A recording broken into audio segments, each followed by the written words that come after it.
ठरलं तर मग मालिकेच्या आजच्या भागामध्ये प्रेक्षकांना खूपच मोठा ट्विस्ट आला आहे. कारण हुशार सायलीने लोखंडेंच्या घरात शिरून पुरावा शोधण्याचा प्रयत्न केलाय आणि खरंच सायली अर्जुनच्या हाती एक महत्त्वाचा पुरावा लागलाय सुद्धा. आणि त्यातच प्रियाने आवाज बदलून मैनावतीला फोन करून सायली अर्जुनच्या मागे पाठवण्याचा पुरेपूर प्रयत्न केला. पण प्रियाचा प्लॅन पूर्ण फ्लॉप झालाय. पण प्रियाने आवाज बदलून मैनावतीला जे अलर्ट केलंय ना प्रेक्षकांनो, इतकं छान सीन दाखवलाय तो. सायलीला आता मधुभाऊंच्या कडूनच माहिती मिळाली आहे की जे आईबाबा लोखंडे परिवार आहे ते सायलीचे आईवडील नाहीच आहेत. ही खून मिळताक्षणी सायलीने खऱ्या आईबाबाच्या शोधकार्याला सुरुवात केली. आता डायरीमध्ये असा नक्की कोणता पुरावा मिळाला आहे सायली अर्जुनला? प्रिया मैनावतीला घेऊन लोखंडेंच्या घरी वेळेत पोहोचते का? आणि सायलीला मधुभाऊ कसे अलर्ट करतायत पाहणार आहोतच. त्यासाठी व्हिडिओ म्हणजेच आजचा भाग शेवटपर्यंत नक्की बघा. आणि हो, आपल्या व्हिडिओला हाईप पॉईंट नक्की द्या. अर्जुन तयार होऊन ऑफिसला निघालेलाच असतो. सायली इतक्यात येते आणि विचारते की हे काय, तुम्ही निघालात पण? अर्जुन म्हणतो की यस, तुला उशीर झाला ना उठायला? मी काल तुला तुझ्या आईची साडी दिली होती त्यामुळे तुला गाढ मस्त झोप लागली असेल ना? तेव्हा सायली म्हणते की अहो कसलं काय, पहाटेपर्यंत तर जागीच होते मी. तुम्ही मला आईची ऊब वगैरे जाणवेल म्हणून साडी दिली, पण मला तसं काहीच जाणवलं नाही आहे. आता अर्जुन इतका चिडतो, तू ना ठरवूनच टाकलंयस ना की ती तुझी आई नाहीच आहे. तुला आई म्हणून तिला मानूनही घ्यायचं नाही आहे. तुला साधे तसे प्रयत्नसुद्धा करायचे नाही आहेत. तेव्हा सायली स्पष्टच बोलते की अहो मला जे काही जाणवतच नाही आहे ते मी बळच तुम्हाला का सांगू? अर्जुनचा मात्र राग खूप अनावर होतो. इकडे सचिन आता आपल्या बॅगा वगैरे भरत असतो, लॅपटॉप ठेवतो. त्याने काय काय घेतले नाही घेतले ते सगळं चेक करत असतो. अस्मिताला तो चार्जर मागतो, पण अस्मिता तोंड फुगवून बसलेली असते. आता त्याला कळून चुकतं की अस्मिता त्याच्यावरती खूपच नाराज झाले. म्हणूनच सचिन तिच्याकडे येतो आणि तिला समजावतो की अस्मी, हे बघ, दिल्लीला जातोय मी, पण तू जर असं तोंड पाडून बसलीस तर मला चैन कशी पडेल? साक्षी आहे ना तिकडे. सचिनला थोडीच अस्मीची आठवण येणार आहे. आता तिला तो मस्का मारतो की अस्मी, हे बघ, मी दिल्लीची कॉन्फरन्स पटकन उरकणार आणि पटकन इकडे परत येणार. तरी ती तोंड फुगूनच बसते. मग सचिन आपले शब्द करेक्ट करत म्हणतो की सॉरी, मी दिल्लीची कॉन्फरन्स उरकणार, तुझ्यासाठी इथे ज्वेलरी शॉपिंग करणार आणि मग तुला भेटायला येणार. तेव्हा अस्मिता नाराजच होते. आता तिला आपल्या जवळ घेत सचिन बोलतो की अस्मी, हे सगळं मी आपल्या बाळाच्या फ्युचरसाठी करतोय की नाही? चल मग, लाईक अ गुड गर्ल, मला आता बाय म्हण. अस्मिता म्हणते की मी तर आता एअरपोर्टवरूनच तुला बाय म्हणेन. आता सचिनच्या चेहऱ्याचा रंग उडतो, कारण तो हिच्याशी खोटं बोलून साक्षीकडे राहायला जाणार असतो. तेव्हा अस्मिताला तो म्हणतो की अगं काहीही काय? अस्मिता म्हणते की मी सोडायला येते ना तुला. आता तो तिला स्पष्ट नकार देत सांगतो की अस्मी, अगं या अवस्थेमध्ये तू मला सोडायला येतेस? रस्ते बघ कसे आहेत, अजिबात नाही या. इकडे अर्जुन मात्र सायलीशी वादच घालतो. तुला मला अपोज करायचा आहे म्हणूनच बोलतेस का? सायली समजावण्याचा प्रयत्न करते की मी असं कोणालाही माझे आईबाबा नाही मानू शकत आणि तिचं तरी चुकतं काय? पण या अर्जुनला काही ऐकूनच घ्यायचं नाही आहे. यावरूनही वाद घालतो. कोणालाही म्हणजे मी दिलेल्या पुराव्यांची तुला काहीच किंमत नाही आहे तर. सायली त्याला समजावणार, पण इतक्यातच नेमका कल्पनाचा आवाज येतो. नाश्त्यासाठी ती खाली बोलवत असते. तेव्हा सायली सांगते की चला. आता सचिन जायला निघालेलाच असतो आणि अस्मिता हट्ट धरून बसते की तिला सचिनला सोडायला जायचंच आहे. इतक्यात अर्जुन सायलीसुद्धा खालती येतात. तेव्हा सचिन म्हणतो की काहीतरीच काय, आता प्रेग्नेंट बायको माझी असं माझ्यासोबत गाडीमध्ये बसले, रस्त्यात खड्डे आहेत, तर मला ट्रेस नाही का येणार? हे बघ अस्मी, मी जर ट्रेनने चाललो असतो ना तर मग मी तुला नक्की घेऊन गेलो असतो. म्हणजे बघ ना, ट्रेनमध्ये मी जाणार, तू अशी मस्त प्लॅटफॉर्मवरती उभी आहे, मग त्यानंतर ट्रेन निघणार, मी तुला तू मला असं बाय करणार. हाऊ रोमॅन्टिक, बट नॉट नाव. अस्मिता तरीही इतकी चिडते सचिनवरती. तेव्हा कल्पना आणि प्रताप स्वतः निर्णय घेतात आम्ही येतो सचिन तुला सोडायला. आता तर सचिन आणखीनच टेन्शनमध्ये येतो. मग अर्जुन स्वतः बोलतो की नाही मम्मा डॅड, तुम्हाला काळजी करायची काही गरज नाही आहे. सचिनला सोडायला मी जातो. आता तर सचिन आणखीनच घाबरतो. तो म्हणतो की अरे यार, तुम्ही कशाला उगाचच माझ्यासाठी टेन्शन घेताय. ऑलरेडी मी कॅब बुक केली आहे. अर्जुन आता त्याचं काहीच ऐकून घेत नाही. तू ती कॅब कॅन्सल कर, पण मी तुला सोडायला येतोय. सचिनचं आता काही खैर नसते. त्याला इतकं टेन्शन येतं. तो लगेचच बहाणा करतो की अर्जुन, अरे बाबा तू बिझी माणूस आहेस, नाही म्हणजे तुला भरपूर कामं असतात. अर्जुन उत्तर देतो की ठीक आहे, मी मॅनेज करेन. तेव्हा सायली म्हणते की सचिन भाऊजी, तुम्ही जेव्हा US मधून परत आला होता तर कोणाला येऊ दिलं नव्हतं, पण आता हे मात्र ऐकणार नाही येता. तेव्हा सचिनला शेवटी नाईलाज असतो. अर्जुनला सोबत घेऊन जावं लागतंच. जाण्यापूर्वी अस्मिता सांगते की सचिन, दिल्लीला पोहोचता क्षणी तू मला कॉल करणार आहेस. त्यावर सचिन म्हणतो की हो. अर्जुन विचारतो की झाले इंस्ट्रक्शन देऊन, जाऊ का आम्ही? सचिन, चल पटकन, आपल्याला ट्रॅफिक लागेल रे. सर्वच जण पाठीमागून त्याला बाय करतात. सचिन सगळ्यांचा निरोप घेतो आणि निघतो. सुभेदारांसाठी दिल्लीला, पण सचिनसाठी साक्षीकडे. थोड्या वेळाने सायली आपल्या रूममध्ये विचारात हरवून गेलेली असते. इतकी बेचैन, इतकी कासावीस ती कधीच नव्हती. स्वतःच्या मनाशीच ती बडबडत राहते की मला माझ्या आईबाबांबद्दल काही वाटतच का नाही आहे. मला माझ्या कोणत्याच प्रश्नाचं उत्तर का मिळत नाही आहे. त्यानंतर उठते आणि स्वतःच्या मनाशी पक्क ठरवते की नाही, मधुभाऊ म्हणतात तसं मला आता लढावंच लागेल. आता सायली तिच्या वकिली बुद्धीने काम करायचं ठरवते. हे मैनावती आणि सदाशिव यांची जर केस असती तर यांनी कसं रिॲक्ट केलं असतं. आणि मग काय, सायली 2.0 वर्जन चालू होतं. आता या केसचा मला दोन्ही बाजूनी विचार करावा लागेल. या केसमधली कोणतीही खूणगाठ सोडता कामा नये, कारण केसमधला प्रत्येक धागादोरा मला सत्यापर्यंत नेहून पोहोचवतो. अर्जुनच्या फोटोकडे पाहून ती गोड स्माईल देते. आणि मग काय, आश्रमातला किस्सा तिला आठवतो की साक्षीच्या विरोधात पुरावे शोधत असताना अर्जुनने केलेली मेहनत. आणि ते छोटे छोटे पुरावे होते, पण त्यांनीच केसला एक वेगळी दिशा दिली होती. आणि मग काय, अर्जुन ती केस जिंकू शकला. आता सायलीच्या डोक्यात ट्यूब पेटते. सायली अर्जुनच्या फोटोकडे जाते आणि मग काय, त्या फोटोला फ्लाइंग किस देत म्हणते की कितीही भांडलात ना तुम्ही, तरीसुद्धा मला माझा प्रॉब्लेम सॉल्व करण्यासाठी तुमचीच मदत होते. आता सायली एका केससारखा विचार करते. जर का मैनावती आणि सदाशिवच्या बाबतीत काही पुरावे शोधायचे असतील तर तिला त्यांच्या घरी जावं लागेल. पण घराच्या चावे मिळवायच्या कशा, तिथेही तिच्या डोक्यात प्रकाशच पडतो. शेवटी वकिलाची बायको वकिली बुद्धीनेच लढायचं ठरवते. सायली किचनमध्ये येते. विमलकडून तूप आणि काजू मागून घेते. तेव्हा विमल विचारते की तुम्ही काही बनवताय का?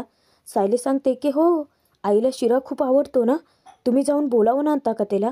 सायलीचा शिरा होतच आलेला असतो. इतक्यातच मैनावती येते आणि विचारते की सायली, बोलवलं तुम्हाला? तेव्हा शिरा मैनावतीसमोर हाजीरच करते. ती सांगते की आई, तुला ड्रायफ्रूट घातलेला शिरा आवडतो ना, बघ मी तुझ्यासाठी बनवलाय. आता त्यातली काजू बदाम ती वेचून खाते. कधी न मिळण्यासारखी इतकी विचित्र वागते नाही मैनावती. सायली मस्त मस्का मारते तिला, कारण तिचं काम फत्ते करून घ्यायचं आहे म्हणून. सायली तिला सांगते की आई, इथे बसून मस्त शिरा खा तू, अजिबात काही नाही आहे तुला. तेव्हा मैनावती आपल्या लेकीचं कौतुकच करते, म्हणजे खोट्या लेकीचा, की सायली खरंच आज मला सकाळपासून शिरा खूप खावासा वाटत होता. माझी कुणाची ग बाय ती. लगेच माझ्या मनातलं ओळखलं आणि ती दुसरी एक फरमाईश सोडते. ती विचारते की सायली, शिरासोबत थोडासा घोटभर चहा मिळाला असता तर बरं झालं असतं. विमलला ते ऑर्डर देते की विमलताई, जास्तीची साखर आणि थोडंसं आलं, माझ्यासाठी चहा बनवता? सायली विमलताईंना सांगते की विमलताई, जर आईला अजून जरी शिरा लागला तर तुम्ही नक्की बनवून द्या. त्यावर मैनावती काय उत्तर देते बघा. अगं सायली, कशाला, एवढा पुरवीन मी. सुभेदारांच्या नशिबात ना खरंच एकाहून एक नग पुरलेत. सायली तिला मस्त शिरा खायला बसवते. विमलाही कामाला लावते आणि आपलं काम फत्ते करण्यासाठी मैनावतीच्या रूममध्ये शिरते. इकडे अर्जुन सचिन दोघेही एअरपोर्टकडे जायला निघालेले असतातच. दोघांच्याही मस्त गप्पा चालू असतात. इतक्यातच साक्षीने सांगितलेल्या लोकेशनवरती पोहोचताच सचिन सांगतो की अर्जुन गाडी इथेच थांबव, मी ना इथूनच कॅब बुक करून जातो. अर्जुन म्हणतो की नाही नाही नाही नाही नाही नाही, तुम्हाला जर इथे मध्येच सोडलंय कळलं ना तर अस्मिताई जीव घेईल माझा. त्यावर हसत सचिन विचारतो की अरे अस्मीला केव्हापासून सिरियसली घ्यायला लागलास तू? आणि हे बघ, मला म्हणजे एकट्याला जायला जमेल अरे. तू उगाचच स्वतःची कामं सोडून माझ्यासाठी नको येऊस, तू तर बिझी माणूस आहेस ना. तेव्हा अर्जुन म्हणतो की माझ्या जिजूसाठी अस्मिदीसाठी मी वेळ काढू शकतोस. पण इतक्यातच नेमका अर्जुनला फोन येतो आणि त्याची एक महत्त्वाची मीटिंग असते. झालं, आता सचिनला तर आहे ते कारणच मिळालं. समोर त्याचं लक्ष जातं तर तिथे समीरा म्हणजेच साक्षी त्याची वाट पाहत उभी असते. पण ती पाठमोरी असल्याने अर्जुनने जरी बघितलं तरी त्याला काही कळतच नाही. तेव्हा सचिन लगेचच अर्जुनला मस्का मारतो की हे बघ अर्जुन, उगाचच तुझी मीटिंग सोडून तू माझ्यासोबत येऊ नकोस. आणि US मध्ये असल्यापासून मला अरे सगळ्या गोष्टी स्वतःला मॅनेज करायची सवय आहेच. आणि तू तुझी मीटिंग सोडून माझ्यासोबत आलास आणि तुला जायला उशीर झाला तर मला खूप गिल्टी वाटेल हा. सचिन अर्जुनच्या गाडीतून खालती उतरतो, स्वतःचं सामानही घेतो, अर्जुनला बाय करतो. अर्जुन आता तेथून पुढे निघून जातो. त्यानंतर सचिन जातो साक्षीकडे. साक्षी वळून मागे पाहते आणि त्याला विचारते की मला वाटलं होतं तो येशील की नाही, कारण समीराला फार वेळ कोणाची वाट बघायची सवय नाही आहे. त्यावर सचिन म्हणतो की आय नो दॅट सॅम, म्हणूनच तर मला तू खूप आवडतेस, चल निघूयात ना. आणि तो पटकन आपल्या बॅगा साक्षीच्या गाडीत ठेवून देतो आणि त्यानंतर पुढे साक्षीसोबत जाऊन बसतो. इतक्यातच अर्जुनला मेसेजेस येतात आणि त्याला मेसेजद्वारेच कळतं की मीटिंग कॅन्सल केली आहे. अर्जुन चौकशी करण्यासाठी फोन करतो तर तेव्हा त्याला समजतं की देशपांडे अवेलेबल नाही आहेत, त्यांनी स्वतःच मीटिंग कॅन्सल केली आहे अचानक. मग अर्जुन ठरवतो की चला मला जिजूला सोडता येईल. पण जेव्हा अर्जुन परत फिरतो तेव्हा साक्षी आणि सचिन दोघेही मस्त गप्पा मारत असतात गाडीत. अर्जुनची गाडी पाहता क्षणी सचिन खूपच घाबरून जातो आणि तो अर्जुनची गाडीजवळ येताच बहाणा करतो की ऐक. साक्षी घाबरत विचारते की काय झालं? तेव्हा तो सांगतो की माहीत नाही, पण काहीतरी टोचते का पायाला. साक्षी सांगते की अरे मग बूट काढून बघ ना. तो पटकन शूज काढतो. अर्जुनची गाडी पुढे जाते. लगेच तो बहाणा करतो की अब ठीक आहे, चल ना निघूया आपण. थोडक्यात हा अर्जुनच्या नजरेतून सुटलेला असतो. फक्त सचिनच नाही हा, तर साक्षीसुद्धा. कारण बाकी कोणी जरी तिला ओळखत नसलं तिने कितीही वेषांतर करू देत, अर्जुन मात्र तिला पक्का ओळखेल. तोचपर्यंत इकडे घरात सायली आपल्या शोधकार्याला सुरुवात करते. गुपचूप चोरून लोखंडेच्या रूममध्ये शिरते आणि मग काय, कपाट उचकते, त्यानंतर कपाटातली सगळी कपडे उचकते, तरीही तिला घराचा चाव्या कुठे सापडतच नाहीत. त्यानंतर बेडवरती चेक करते, पण जेव्हा ती ड्रॉवर चेक करते त्यात काही साड्या तिला सापडतात आणि त्यातल्याच एका साडीला ती किल्ली बांधलेली असते. तेव्हा सायलीला कळून चुकतं की नक्कीच या लोखंडीच्या घराच्या चाव्या असतील. आणि मग काय, सायली पटकन त्या चाव्या घेते आणि बाहेर पडते. आता ती लोखंडीच्या घराकडे जायला निघालेलीच असते. अचानक तिचा पाय अडखळतो, चाव्या खालती पडतात. नेमकी प्रियाची नजर जाते तिच्यावरती, पण सायली आहे म्हणून प्रिया तिला इग्नोर करते आणि घरात निघून जाते. जेव्हा ती हॉलमध्ये जाते पाहते तर मस्त शिऱ्यावरती मैनावती ताव मारत असते. प्रिया आता तिला इग्नोर करते, पण प्रियाची नजर सतत सायलीवरती असते. सायली धावतच तिच्या रूममध्ये निघून जाते काय, अचानकच परत पर्स मोबाईल घेऊन बाहेर पडते काय. तिची जी धावपळ चाललेली असते ना ती मात्र प्रियाला खटकते आणि प्रिया सायलीच्या मागे जाते. तर बघ, घराबाहेर पडताच सायली अर्जुनला कॉल करते आणि ती त्याला विचारते की कुठे आहात. अर्जुन म्हणतो की मी घरीच येतोय, काय आहे माझी मीटिंगही नाही आहे आणि तसंही गाडी मला प्रॉब्लेम करते. तेव्हा सायली सांगते की तिथेच थांबा, मी येते, आपल्याला एके ठिकाणी जायचं आहे. आता प्रिया कान टवकारून पाठीमागून सगळं ऐकते. अर्जुन म्हणतो की पण कुठे? सायली म्हणते की ते नंतर मी सांगेनच, पण आज आपल्याला त्यांच्या घरी जावंच लागेल. सायली थोडंसं कोड्यात थोडंसं गूढपणे बोलत असते, कारण बाकीचं कोणी ऐकलं तर प्रॉब्लेम नको व्हायला. पण प्रियाने ऑलरेडी ऐकलेलं असतंच. अर्जुन वैतागतो की काय यार सायली, मला वाटलं होतं की मी घरी येऊन आराम करेन.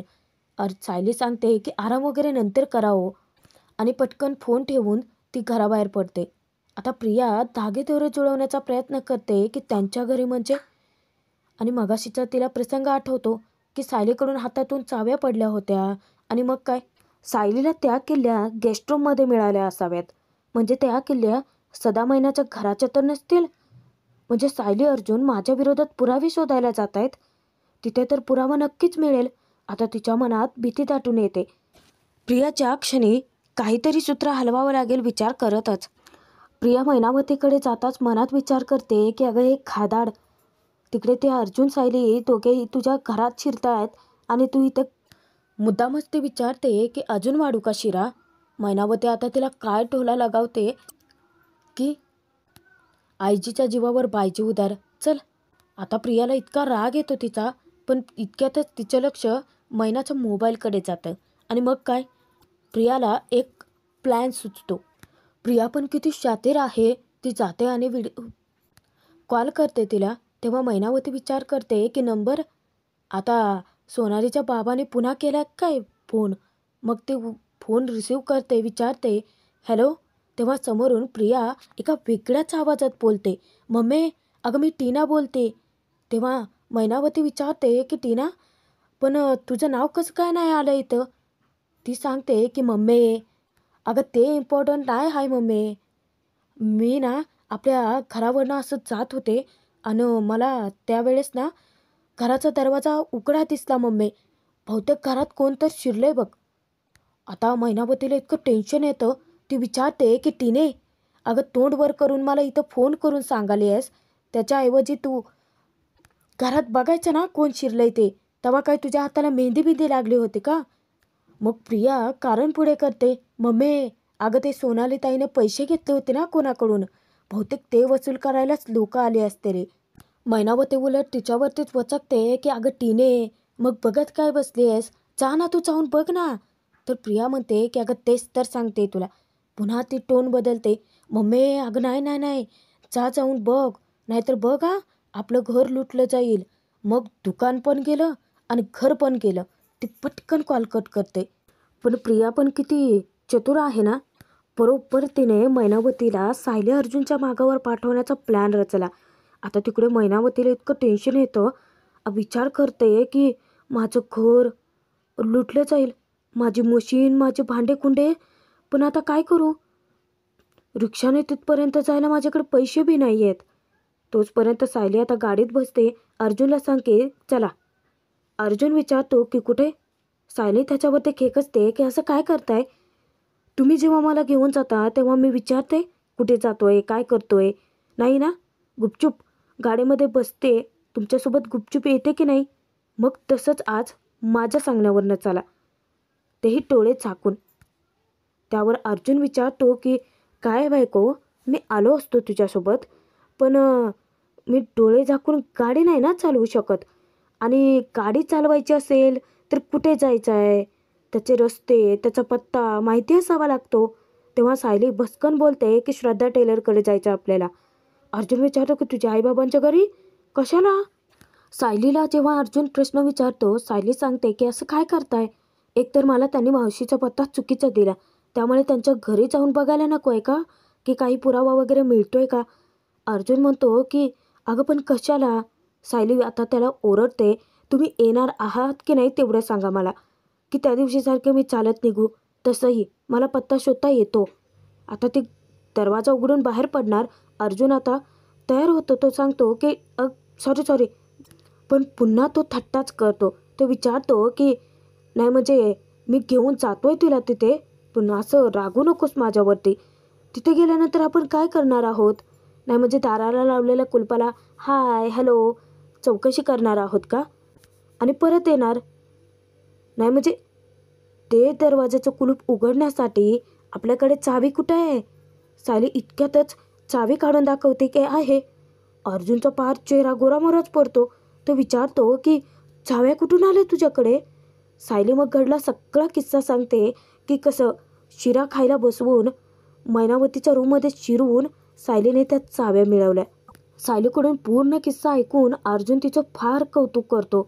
अरे वा सायली 2.0, कमाल केलीस. नाही म्हणजे जे मला जमलं नाही ते तू करून दाखवलंस. तेव्हा सायली म्हणते की आता कौतुक पुरे, निघायचं आपण. दोघे आता लोखंडेच्या घरी जायला निघतात. भाग संपतोय. पुढील भागात बघूयात. अर्जुन सायलीला घेऊन लोखंडेच्या घरी पोहोचतोच. तोचपर्यंत मैनावती प्रियाला घेऊन आलेली असते आणि प्रियाला ती सतत ओरडत राहते की अगं किती हळूच चालवतेस गाडी, ती काय बैलगाडी आहे का. तेव्हा प्रिया त्याचा स्पीड वाढवते, पण त्याच नादात प्रियाची गाडी अचानकच खराब होते. पुन्हा प्रियाचा प्लॅन फसतो. त्यानंतर मध्येच उतरून त्या दोघीही रिक्षा पकडतात. इकडे अर्जुन सायलीला विचारतो की घर पाहून तुला काही जुन्या आठवणी आठवत आहेत. सायली स्पष्ट नकार देते. कुलूप उघडून दोघेही घरात शिरतात. त्यानंतर घरातला कानाकोपरा चेक करतात. ट्रंक असू देत, काही ड्रॉवर असू देत, सगळं अख्खं घर ते पिंजून काढतात आणि कपाटात अर्जुन सायलीला एक डायरी मिळते. तोचपर्यंत रिक्षाने प्रिया मैनावती लोखंडेच्या घरापर्यंत पोहोचतातच. आता डायरीमध्ये बबली नावाच्या पुढे एक लँडलाईन नंबर लिहिलेला असतो आणि तोच नंबर पाहून अर्जुन त्याच्यावरती कॉन्टॅक्ट करतो. पण आता खरी बबली कोण आहे ते सत्य बाहेर पडेल का, पाहणं मनोरंजकच ठरेल.